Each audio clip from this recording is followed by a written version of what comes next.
ইন্টিগ্রেশনের problem solving বিষয়ক প্রথম ভিডিও। একদম বেসিক কিছু ম্যাথ দিয়ে শুরু করব, ধাপে ধাপে।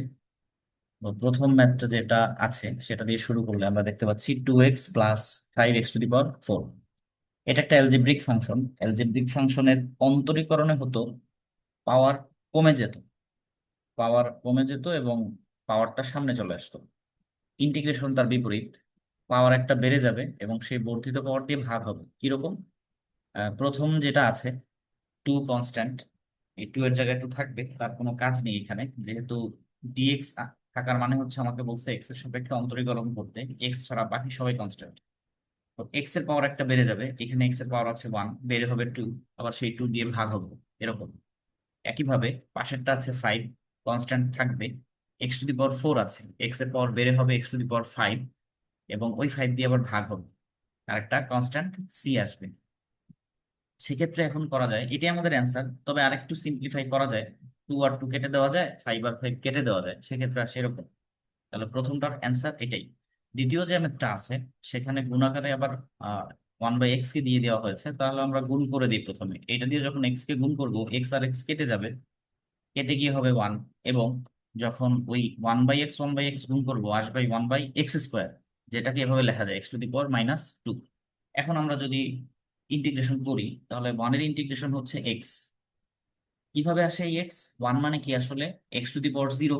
তাহলে 0 থেকে পাওয়ার একটা বাড়লে হবে কি x⁻1, সেই আসলে x⁻1, যেটা 1 দিয়ে ভাগ করা হয়েছে সেই 1 না লিখলেও হয়। এখন আসে আমাদের x⁻²। সেক্ষেত্রে পাওয়ার বাড়বে, x⁻², আছে, বেড়ে আরেকটা বাড়বে, তাহলে -2 + 1, এবং সেই বর্ধিত পাওয়ার দিয়ে আবার ভাগ হবে, আর সাথে একটা কনস্ট্যান্ট আসবে যোগাকারে। এখন এটাকে একটু সিম্পলিফাই করে লেখা যায়, এখানে -2 আর 1 মিলে হবে -1, যে হচ্ছে এই প্লাসটাকে মাইনাস করে দিবে, আর x⁻1 আসবে, যেকে 1/x লেখা যাবে, আর সি এর জায়গায় সি থাকবে। এটাই অ্যান্সার, আর কিছু করার নেই, দরকারও নেই। 3 নম্বর ম্যাথে আছে, এটা আবার ত্রিকোণমিতিক ফাংশনে চলে গেছে। দুইটা ছিল অ্যালজেব্রিক ফাংশন। এখন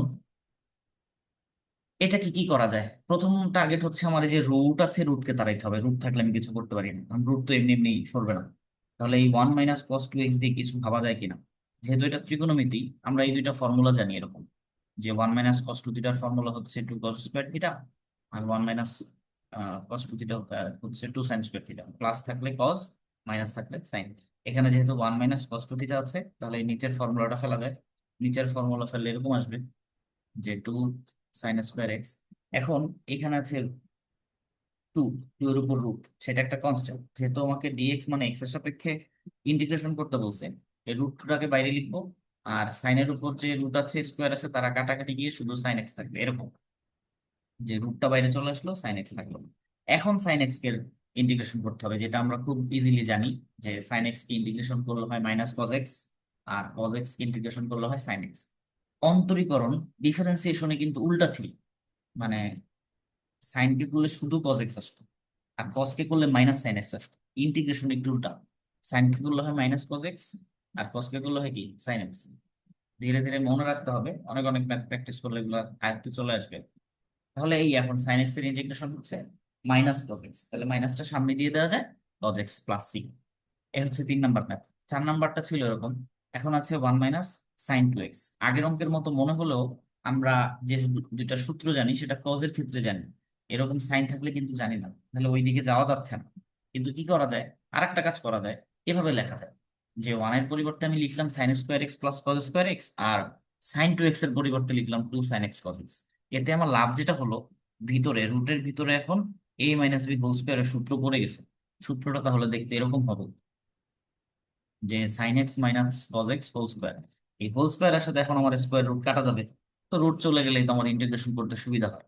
এখন চলে আসছে sin x - cos x। তাহলে এই দুইটার ইন্টিগ্রেশন আমরা জানি, sin x এর ইন্টিগ্রেশন -cos x। তাহলে লিখতে পারবো আমরা, এই sin x কে করলে -cos x, আর হচ্ছে cos কে করলে sin x + c। এই হচ্ছে 4 নম্বর ম্যাথ। 5 নম্বর ম্যাথ, এখানে হচ্ছে tan²x এর ডিরেক্ট কোনো ইন্টিগ্রেশনের ফর্মুলা আমাদের জানা নেই। তো না থাকার জন্য একে চেঞ্জ করতে হবে।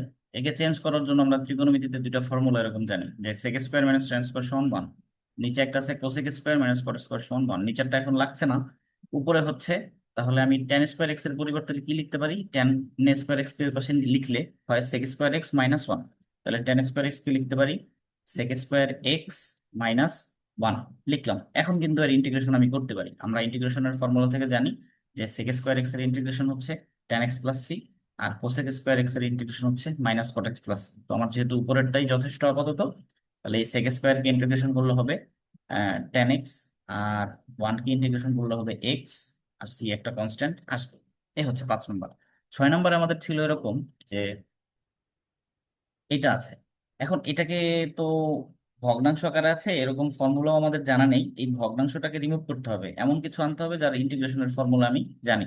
কিন্তু আমি একে এভাবে লিখতে পারি না লালটার মতো করে। যদি নিচে ধরো এক্স প্লাস ওয়াই আছে, তাকে এভাবে আলাদা করে লিখা যায় না।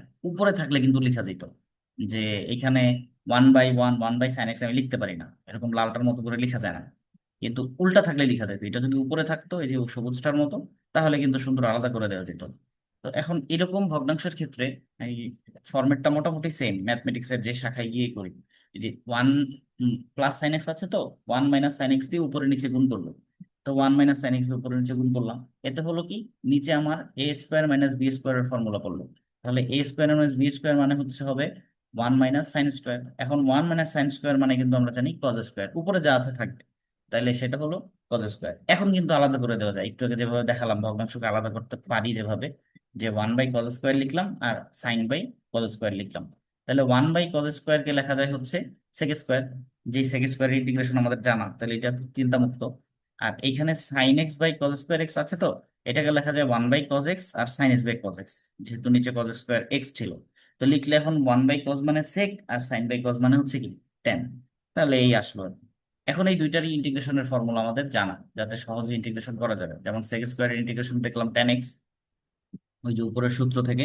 আর সেক এক্স টেন এক্স এর ইন্টিগ্রেশন হচ্ছে সেক এক্স, যেটা আমরা লিখতে পারি তাহলে এভাবে, যে সেক স্কোয়ার এক্স কে করলে tan x, sec x tan x কে করলে সেক এক্স, আর একটা কনস্ট্যান্ট চলে আসবে। এটা কিন্তু ডিফারেন্সিয়েশনের উল্টা। একটা জিনিস দেখবা যে টেন কে অন্তরীকরণ কিন্তু করলে কিন্তু আমরা সেক স্কোয়ার এক্স পেতাম, সেজন্য আবার এইটাকে ইন্টিগ্রেশন করলে টেন এক্স পাওয়া যায়।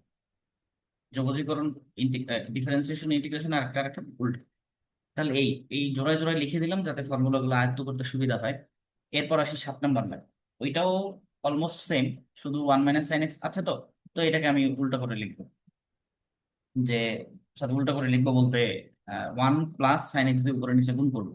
তো ওয়ান প্লাস সাইন এক্স দিয়ে উপরে নিচে গুণ করলে এরকম হবে, নিচে a square minus b square formula হবে, তার থেকে কজ স্কোয়ার চলে আসবে। আগের ম্যাথের মতো করে একে আমি আলাদা করে লিখবো। এখন যেহেতু sine x by cos square x আছে, এটাকে ওইভাবে আলাদা করে লিখা যায়। লিখলে আমাদের যা আসে, এখন এর আমি ইন্টিগ্রেশনের ফর্মুলা জানি না। তো সেই ফর্মুলা ধরে, এই যে দুইটা ফর্মুলা যেভাবে জানি সেটা দিলে tan x plus sec x plus c, এটাই অ্যান্সার। তাহলে এই ছিল মোটামুটি 7টা ম্যাথ আজকের। ধন্যবাদ সবাইকে।